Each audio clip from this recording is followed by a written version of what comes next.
वैसे जरूरी नहीं, पर वीडियो को लाइक या डिसलाइक जरूर कर दें। मूवी का नाम है वन मिस्ड कॉल 2008। इस कहानी में लोगों को उनके फोन पर कॉल आती है। जैसे लोग फोन उठाते हैं तो उन्हें एक वॉइस मैसेज मिलता है जिसमें उनकी अपनी ही आवाज होती है। और ये कॉल मौजूदा वक्त की नहीं बल्कि फ्यूचर आने वाले टाइम की होती है, जिसमें 1 दिन 2 दिन 3 दिन का टाइम शामिल है। फिर वो टाइम आते ही उस इंसान की मौत हो जाती है। तो शुरुआत होती है एक जलते हुए हॉस्पिटल को दिखाने से, जहाँ फायर फाइटर्स आग बुझा रही थी और उन्होंने एक बच्चे की जान भी बचा ली थी। वो बच्चे से पूछने लगी, क्या तुम्हारी मॉम भी अंदर थी? पर बच्ची कोई जवाब नहीं देती। आगे हम एक लड़की शैली को देखते हैं जो अपने घर की छोटी सी तालाब के पास बैठी थी। अचानक उसे पानी में से आवाज आने लगी। जैसे ही उसने पास जाकर देखा, पानी के अंदर से एक हाथ बाहर आकर उसका मुंह पकड़ लेता है, खींचकर उसी तालाब के अंदर ले जाता है। जिसके फौरनी बाद पानी की सतह पर एक कैंडी निकल कर आती है जो बच्चे खाते हैं। और तभी वो हाथ शैली की बिल्ली को भी गले से पकड़कर पानी में डुबोकर मार देता है। कहानी अब कुछ दिन आगे गई। हम कुछ स्टूडेंट्स को देखते हैं जो पार्टी कर रहे थे। पार्टी में एक लड़की थी बेथ, उससे मिलने उसकी दोस्त आई। ये दोनों कमरे में जाकर शैली की मौत के बारे में बातें करने लगते हैं, क्योंकि ये सारे स्टूडेंट्स आपस में दोस्त थे। इनकी बातों के दौरान ही बेथ की दोस्त के मोबाइल पर कॉल आई, लेकिन हैरत ये कॉल शैली के नंबर से आ रही थी। और जो रिंगटोन थी इन्हें कॉल की बेल वो भी अलग ही थी, जो एक लोरी थी। जैसे वो कॉल उठाती है तो एक वॉइस मैसेज था जिस पर सुनने पर बेथ की इसी दोस्त की अपनी ही आवाज थी, जिसमें वो चिल्ला रही थी। उन्हें कुछ भी समझ नहीं आती कि ये क्या है। हैरान परेशान थी वो। अब एक डिटेक्टिव पुलिस ऑफिसर को मुर्दा घर बुलाया जाता है एक लाश की पहचान करने के लिए। जो लाश थी डिटेक्टिव की बहन की, जिसकी मुँह से एक कैंडी निकलती है। अब यहाँ ध्यान करने वाली बात ये है कि मरते हुए शैली के मुंह से भी कैंडी निकली थी, जिसका मतलब था कि जरूर इन मौतों का आपस में कोई ताल्लुक है। तो इसे आप याद रखिएगा। 2 दिन के बाद हम बेथ और उसकी दोस्त को कॉलेज में देखते हैं। क्लास में जब वो थी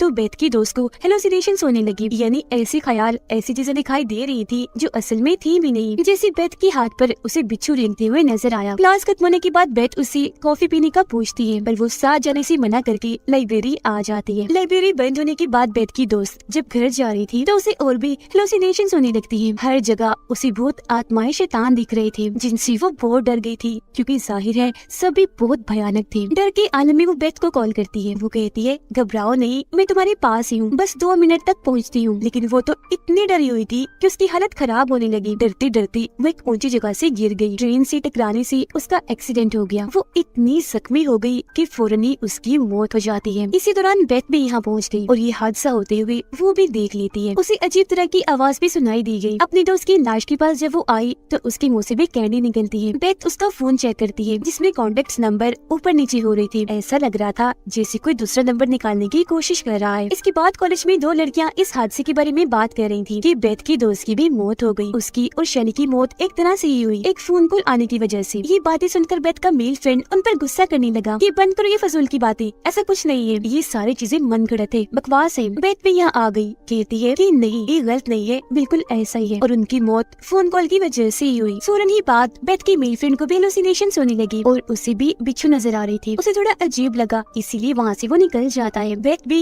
उसके पीछे पीछे आई। तब उसका मेल फ्रेंड बताने लगा कि मेरे पास भी इस तरह की कॉल आई है और उस पर जो टाइम है वो कुछ देर के बाद का है। फौरन ही उसके दोस्त को भी वहाँ एक शैतान दिखा। वो काफी डर गया, वहाँ से जाने लगता है। बेथ उसे आवाज लगाती है क्योंकि वो अपना मोबाइल वहीं भूल कर जा रहा था। मोबाइल लेने जब वो वापस आया तो वही कुछ बोल रहा था जो उस वॉइस मैसेज में था, जिसकी फौरनी बात यहाँ धमाका हुआ। एक रॉड आकर उसके आर पार हो जाता है, जिससे उसकी भी मौत हो जाती है। यहाँ पर भी बेथ को अजीब तरह की आवाज सुनाई दी, जिसके फौरन ही बात उसके दोस्त के मुंह से भी कैंडी निकलती है। सारी सूरत हाल को देखते हुए बेथ एक लेडी पुलिस ऑफिसर से मिलती है और उसे बता रही थी कि मेरे 2 दोस्तों की अचानक ही मौत हो गई। मरने से पहले उनके पास कॉल्स आई। मेरे ख्याल से उनकी मौत का कोई न कोई ताल्लुक उन कॉल से है। मरने के बाद उनके मुँह से कैंडीज भी निकली। पुलिस ऑफिसर उसकी बातों को गौर से सुन तो रही थी पर यकीन नहीं करती, लेकिन उनकी ये सारी बातें वो डिटेक्टिव सुन लेता है, जिसे हमने शुरुआत में देखा, जिसे मुर्दा घर में बुलाया गया था। वो बेथ को बताता है कि कुछ दिन पहले मेरी बहन की भी मौत बिल्कुल इसी तरह से हुई। शैली जिसकी मौत तालाब में डूबने से हुई, वो और मेरी बहन एक हॉस्पिटल में नर्स थी। पहले मेरी बहन की मौत हुई, फिर 2 दिन के बाद शैली की। मेरी बहन के मुँह से भी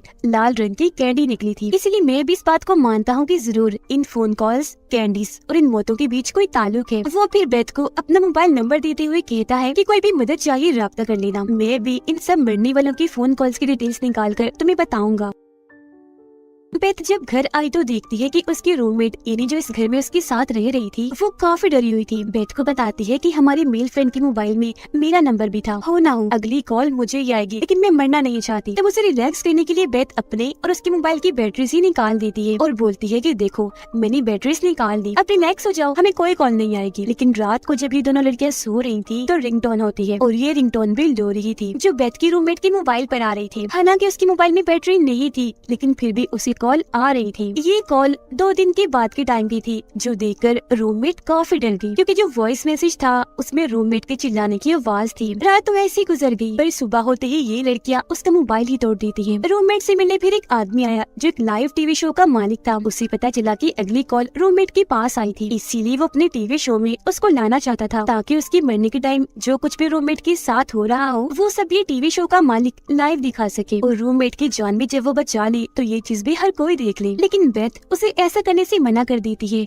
और रूममेट को लेकर वापस घर आ जाती है। रूममेट का कहना था कि हमें उस आदमी की बात मान लेनी चाहिए, क्या पता वो हमारी मदद ही कर दे, लेकिन फिर भी बेथ ने उसे मना कर दिया। अगली सुबह रूममेट वहाँ नहीं थी, वो जा चुकी थी। जाते हुए उसने बेथ के लिए एक नोट छोड़ा था कि मैं अपने मॉम डैड के पास जा रही हूँ। फिर डिटेक्टिव बेथ के पास आकर बताता है कि मैंने सारे फोन कॉल रिकॉर्ड्स निकाल लिए हैं, जिससे मुझे पता चला है कि हर मरने वाले को उससे पहले मरने वाले ने फोन किया था। जैसे मेरी बहन ने शैली को, शैली ने फिर तुम्हारी दोस्त को जिसकी मौत ट्रेन वाली हादसे से हुई, उसने फिर तुम्हारे मेल फ्रेंड को। हैरान करने वाली बात ये थी कि सारी ही कॉल्स उन लोगों के मरने की बात की गई थी उनके नंबर से। वो फिर बताता है कि मेरी बहन को कॉल एक औरत ने की थी जो मरीज थी और अब मैं उसके घर जा रहा हूँ सच्चाई का पता लगवाने, जिस पर बेथ भी उसके साथ चल देती है। उस औरत के घर पहुंचकर डिटेक्टिव छानबीन करने लगता है। उसे यहाँ एक छोटे से कैमरा से रिकॉर्ड की हुई वीडियो की सीडी मिलती है। ये कैमरा बच्चों पर नजर रखने के लिए होता है। वीडियो में इस मरीज औरत की 2 बेटियां थी जिनमें बड़ी बेटी का नाम एनी था। लेकिन ढूंढने के बाद भी डिटेक्टिव को यहाँ वो छोटा कैमरा नहीं मिलता जिससे वीडियो बनाई गई थी। उसे वहाँ एक इनहेलर मिलता है, यानी जो सांस की मरीज इस्तेमाल करते हैं। वो एक पंप की तरह का था जिसे जैसे डिटेक्टिव दबाता है उसमें से एक आवाज आई, जो आवाज सुनकर बेथ काफी डर जाती है। डिटेक्टिव को बताती है कि जब मेरी दोस्त और मेल फ्रेंड की मौत हुई तब वहाँ मैंने यही आवाज सुनी थी, लेकिन जहाँ से आवाज आ रही थी वहाँ कोई भी नहीं था। मजीद छानबीन करने पर डिटेक्टिव को पता चला कि उस मरीज औरत की बड़ी बेटी एली की मौत दमे के अटैक की वजह से हुई, यानी उसे सांस का मसला था और ये इनहेलर उसी का था। साथ ही उसकी छोटी बहन को उनकी मोम 9 बार हॉस्पिटल लेकर गई थी क्योंकि उनकी छोटी बेटी अलग अलग तरह से जख्मी हुई थी, जैसे कभी उसका जल जाना, कभी सर में सुई का चुभ जाना, तो कभी कोई शैम्पू पी लेना। ये सारी बातें जानकर बेथ डिटेक्टिव को बताती है कि मैं सारी बात समझ गई हूँ। असल में उस मरीज औरत को कोई दिमागी बीमारी थी जिस वजह से वो अपने ही बच्चों को जख्मी कर दिया करती थी, फिर हॉस्पिटल में उनका इलाज करवाकर देखभाल करती थी ताकि उन बच्चों की और तवज्जो ले सके। यहाँ इन्हें ये भी पता चला कि जिस हॉस्पिटल में उस मरीज औरत की बेटियों का इलाज हुआ करता था वहाँ एक नर्स ने उस औरत से पूछताछ भी की थी कि उनकी बड़ी बेटी को कब से दमे की बीमारी है और छोटी बेटी क्यों बार बार जख्मी हो जाती है। यहाँ मैं आपको बता दूं कि वो पूछताछ करने वाली नर्स और कोई नहीं बल्कि डिटेक्टिव की बहन थी जिसकी मौत सबसे पहले हुई थी। अब तभी टीवी पर बेथ अपनी रूममेट को उस लाइव शो में देखती है जहाँ टीवी शो का मालिक उसके साथ होने वाली हर चीज को लाइव दिखाएगा, जो देखकर ये दोनों जल्दी से उस चर्च के लिए निकल जाते हैं जहाँ ये शो होने वाला था। इसी दौरान रूममेट बेथ को कॉल करके सॉरी कहती है कि मुझे माफ कर देना, मैंने तुम्हारी बात नहीं मानी और मैं इस शो में आ गई। शो में दिखाया जाता है कि रूममेट को भी हेलुसिनेशंस होने लगी, उसे अपने आसपास शैतान दिखने लगे। जैसे बेथ और डिटेक्टिव यहाँ आए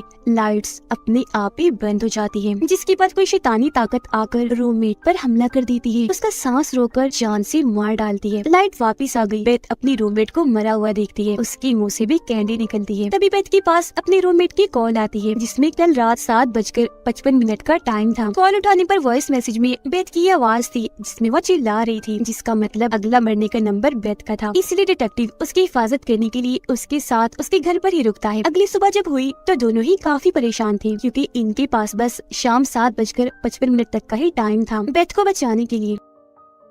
डिटेक्टिव को फिर उस मरीज औरत की बेटी यानी एली की छोटी बहन के बारे में पता चला जो अब एक ऑर्फनेज में है, एक ऐसी जगह जहाँ उन बच्चों को रखा जाता है जिनका इस दुनिया में कोई नहीं होता। वहाँ जाकर पता चला कि ये बच्ची और कोई नहीं बल्कि शुरुआत वाली बच्ची है जिसे फायर फाइटर्स ने जलते हुए हॉस्पिटल से बचाया था। ये दोनों उससे उसकी मोम के बारे में पूछते हैं पर शुरुआत की तरह ही वो कोई जवाब नहीं देती। जब फायर फाइटर्स ने पूछा था कि तुम्हारी मोम हॉस्पिटल के अंदर थी, लेकिन तभी बच्ची के बालों में से लोरी की आवाज आने लगी और ये लोरी वही थी जो रिंगटोन बनकर बजती थी। थी। फिर इस चीज को नजरअंदाज करके बेथ और डिटेक्टिव बाहर आए। वो फैसला करते हैं कि हम अलग अलग जाकर एली की मोमगिनी मरीज औरत के बारे में जानकारी इकट्ठा करेंगे। लेकिन जैसे बेथ वहाँ से जाने लगी, उसकी नजर एली की बहन की खिड़की पर गई, जिसके पीछे एक भूत खड़ा हुआ था। जिसके बाद बेथ उस हॉस्पिटल में जाने का फैसला करती है जहाँ पर एली और उसकी छोटी बहन का इलाज हुआ था। इस बारे में वो डिटेक्टिव को भी बता रही थी कि मैं उस हॉस्पिटल में जा रही हूँ। वो अंदर जाने की कोशिश करती है पर सामने वाला दरवाजा लॉक था, इसीलिए वो पिछले दरवाजे से जाने की कोशिश करने लगी, लेकिन ये दरवाजा भी लॉक था। पर तभी वो अपने आप ही खुल जाता है। हॉस्पिटल के अंदर आकर बेथ सुराग ढूंढने लगी, लेकिन तभी कोई शैतानी ताकत अंधेरे में बेथ पर हमला कर देती है और खींचकर उसे अपने साथ ले जाने लगी। इसी वजह से वो काफी डर गई, जोर से चीख मारती है, जैसे तैसे अपनी जान बचाकर वहाँ से भाग गई। बेथ को यहाँ डिटेक्टिव मिल जाता है। ये दोनों यहाँ से बाहर निकलने की कोशिश करते हैं पर निकल नहीं पाते क्योंकि सारे दरवाजे लॉक्ड हो गए थे। फिर जैसे एक कमरे में आए, कुछ शैतानी ताकत अब डिटेक्टिव पर हमला कर देती है। वो उसे हवा में उठाकर